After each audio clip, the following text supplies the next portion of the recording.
The job market is improving. More than 500,000 new jobs created nationwide in October. But many companies are still struggling to fill open positions here.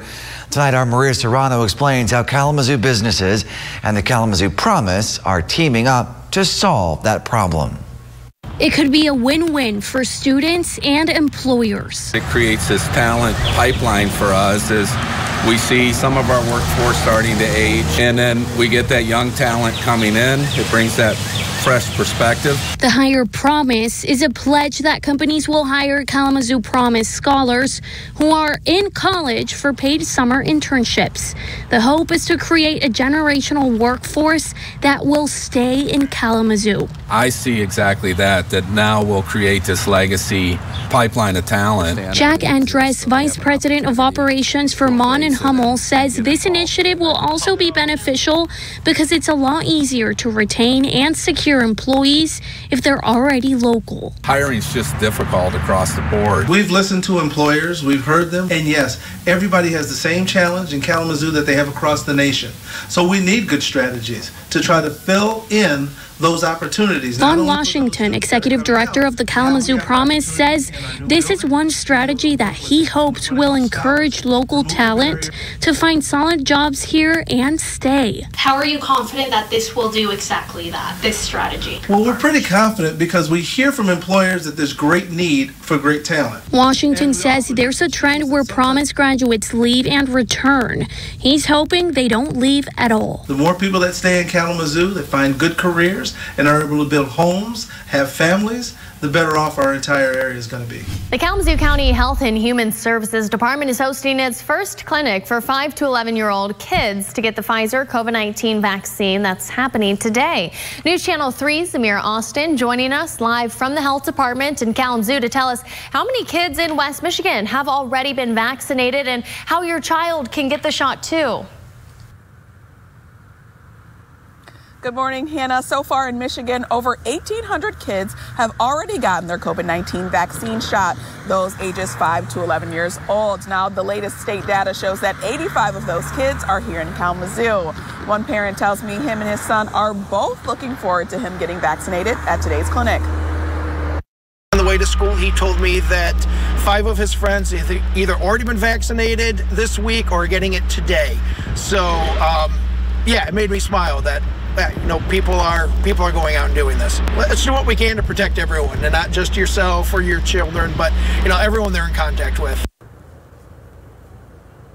Only 250 appointments were available for today's clinic, and they filled up within hours of registration opening. The clinic will start at 9 a.m. and go till 1 p.m. today. Kalamazoo County Health Officer Jim Rutherford said so far the department has 600 doses to distribute.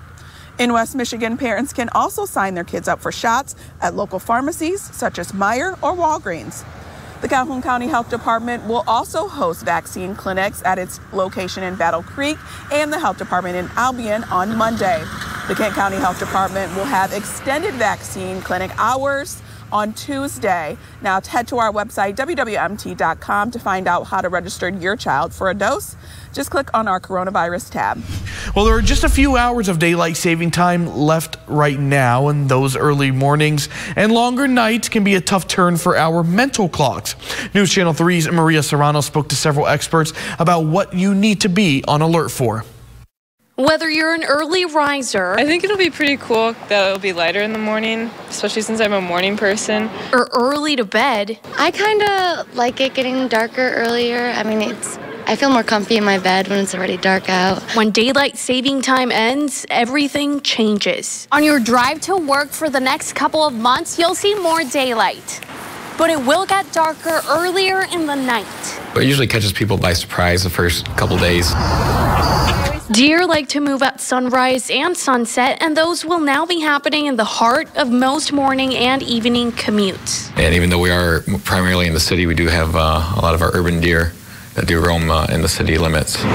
Kalamazoo Public Safety Lieutenant Scott Vanderendy says you'll still see a lot of pedestrians and bicyclists too. He says drivers need to be alert, but people need to take steps to protect themselves too. That would be out sharing the roadway with our vehicles still. For our pedestrians and bikers to wear the reflective vests, wear light clothing so they can be seen, and to be aware of their surroundings. Emma Parent says those longer nights also present new challenges. It is a little bit difficult that it gets dark earlier, though, because as a woman walking alone at night. A mental health expert says because of a lack of sunlight, some may feel tired, depressed, and stuck inside. Try to get as much sunlight as you can. During the winter months or the cold months, we have more people complaining about feeling cooped up and anxious, symptoms of depression. Ezra Gill says that's exactly what he plans to do. At least for me, we got to make sure we're taking advantage of the daylight as much as we can, going outside. WMU Behavioral Health Services Director Joseph Kuchenbach says seasonal depression can make other issues worse. He says you need to stay active,